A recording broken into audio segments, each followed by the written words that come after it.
broke the banana tree. This tree was like really, really big, and it gave a lot of shade right there.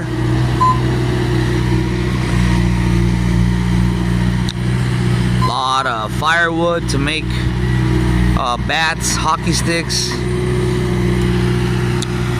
Who knows where the company takes that wood to. Bobcat. My neighbor, good man, like every other good man, everywhere.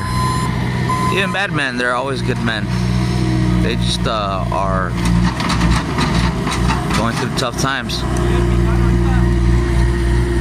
And that's the mountains.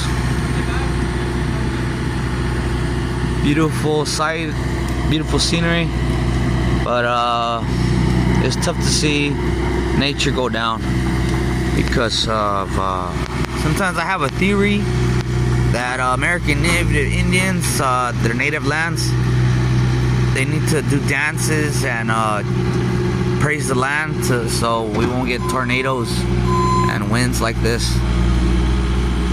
I wish everybody the best.